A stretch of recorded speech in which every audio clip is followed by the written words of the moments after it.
Hi folks, John Dunn here, RPG freelancer, publisher behind Melior. I'm up here at Immortals Inc. with Mikey today. What is up, John? How goes it? We have the new hotness to Really? talk about today. We do, yes. It's flaming hot. We're like a brand new release coming in here today. You know what I mean? You got that right. But neat thing about this newness is it's kind of a retread, right? So Dungeons & Dragons has been doing a good job of bringing stuff back from past editions of the game. And the one that's coming out today is Planescape Adventures in the Multiverse. Now, Planescape kind of has a history, right? So this one was, the developers on it were Justice Arman, who worked on the Dragonlance book that we talked about previously. Oh, nice. Okay. And Wesley Schneider, he worked on that Dragonlance book too. He's worked on a lot of other stuff, including some Paizo books for Starfinder, I think, that we talked about. They're the two leads on this project, and this is a box set. Much like the Spelljammer box set, it's 3 books put together in a slipcase. So we get the nice handy slipcase. We get 3 distinct hardcover books, Sigil in the Outlands, Turn of Fortune's Wheel, which is an adventure, and Mort's Planar Parade, which is basically a monster book. Nice. And then there's a Game Master screen as well. And in the back of Sigil in the Outlands, there is an enormous fold-out map that covers the city of Sigil and the Outlands as well. We're going to come back to the details of what's in each of these. There are a couple of different cover variants. We have both of them at Immortals as we're recording this. So we've got the standard edition, and then there is an alternative cover that's available. Before we get into anything else, including anything else about Planescape, I do want to come across with one very important message. If you are just getting into Dungeons & Dragons, do not make this the first thing you buy. Don't even make this the second or third thing you buy. After you get your core rule books and you get another campaign setting to start doing stuff with, and then maybe another campaign setting, so maybe say you've got your Forgotten Realms and your Dragonlance, maybe then start thinking about this or Spelljammer. Okay, so this is more intermediate. Though this is way past intermediate. So this is the veteran. Advanced, veteran, experienced group Okay. that this would be relevant to. So that's cool. And I'm going to explain why about that, but I want to get that out of the way right away. This is not for everyone. This is for somebody that's been doing Dungeons & Dragons stuff for a while and wants to kind of do some new things with it. So the first time Dungeons & Dragons really published stuff about the planes was for first edition. A guy by the name of Jeff Grubb in 1987 was the lead on the Manual of the Planes. That was a pretty cool book. And then in second edition, they introduced the idea of Planescape, which was basically kind of a way of doing Manual of the Planes stuff very specifically.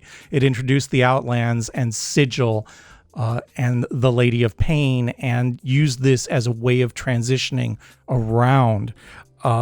Then for third edition, Jeff Grubb came back and did the Manual of the Planes. For third edition, there was a Manual of the Planes for fourth edition that Rich Baker worked on. We've mentioned him a couple of times. Yeah, it rings a bell. On other projects. And then there was even a video game that was called Planescape Torment. There's probably a lot more people that have played that than have even played with some of the tabletop settings. And that's where the character Mort comes from. I mentioned the Mort Menagerie book of monsters in here. He's from that originally. Also, Minsk and Boo were from that game originally. If you remember, we talked about them when we talked about Spelljammer. Yeah. So getting into these books, and the reason why I say this isn't a starting out thing is because Planescape is behind the scenes of what's happening in Dungeons & Dragons. So in the Player's Handbook and in the Dungeon Master's Guide, they kind of talk about the nature of reality and the different planes that people can travel from and between, but it's just kind of glossed over. When you get into the Planescape setting as a setting, the characters are traveling there. They're going between different realities. They're traveling and bumping shoulders with deities and the agents of deities. And pretty much any sapient who dies manifests somewhere out there in these planes beyond, in the outer planes beyond the prime material. And that's where Planescape's set. So things can get real weird. Yeah, very mind-opening, I feel Absolutely, like. Yeah. So the first book in here is Sigil in the Outlands, and this really is the setting book. And I do think it's cool that they divided these up into books because you're not always going to need the monsters when you need the setting, and maybe the players should be able to see parts of this, but they don't need to see the monsters, and they definitely don't need that adventure book. So this is, I think, a great setup for that. There's an intro over here that gives kind of a general overview of Sigil in the Outlands, kind of like what I said. And then it does call back to the Planes material that came from the Player's Handbook and the Dungeon Master's Guide. So you'll certainly need both of those books as well. Chapter 1 of this covers character options, a couple of new backgrounds, the Gate Warden and the Planar Philosopher. And then there's some feats, really kind of broad-reaching feats that tie into a lot of the different factions that are active in the city of Sigil and throughout the Outlands. And then there's some spells and magic items that are very specific to traveling through the planes. Chapter 2 talks about Sigil, the City of Doors.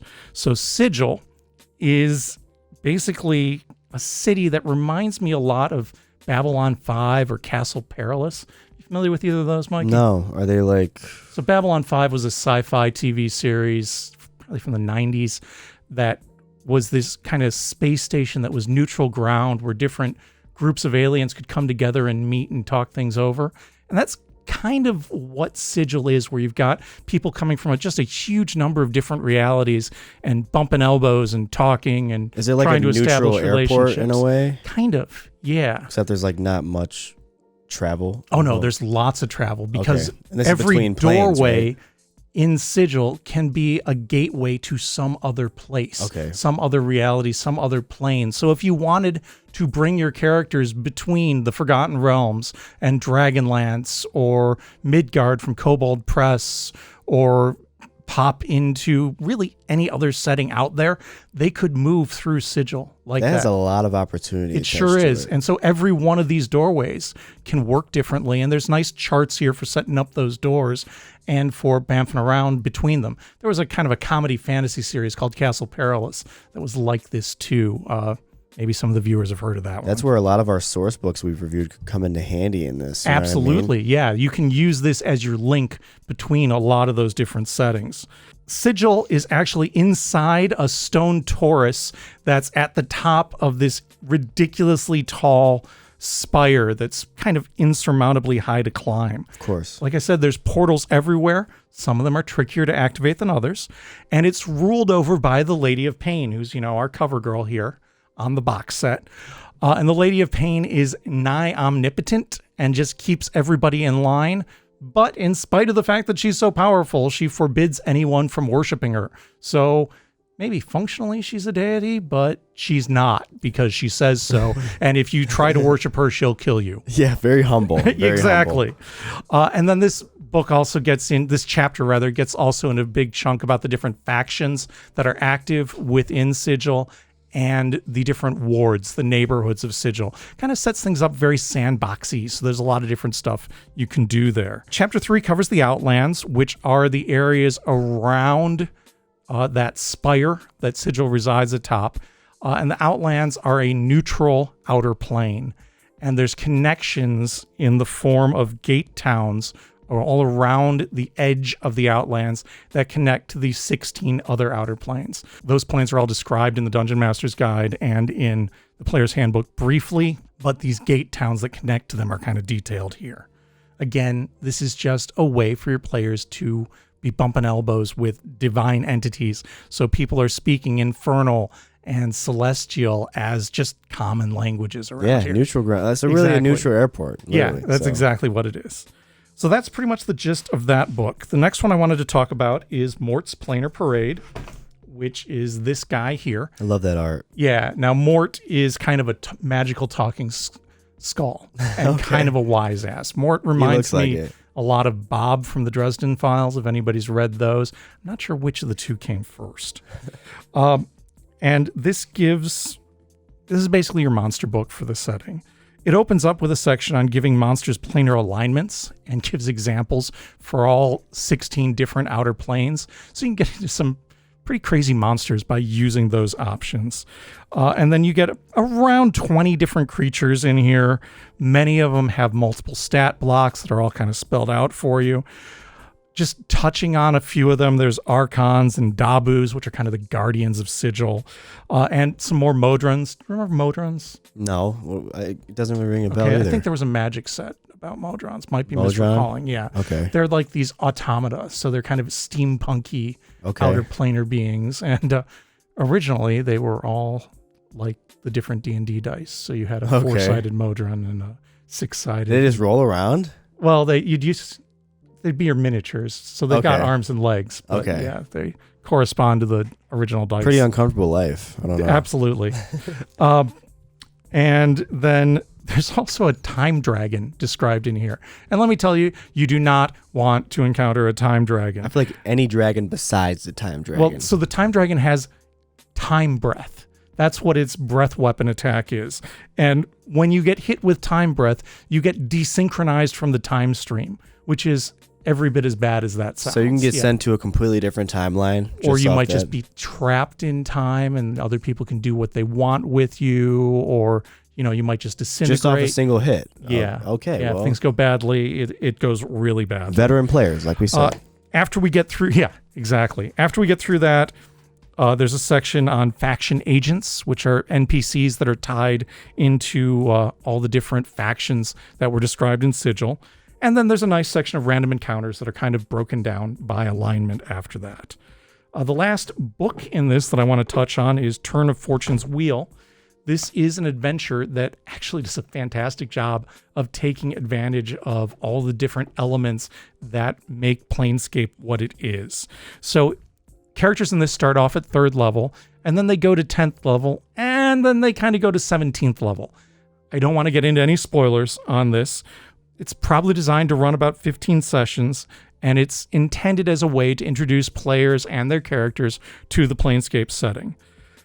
It's got some really neat character mechanics in here that I dig a lot, and I think your players could have a lot of fun with them. I don't want to get into that. Again, real heavy spoilers in that content.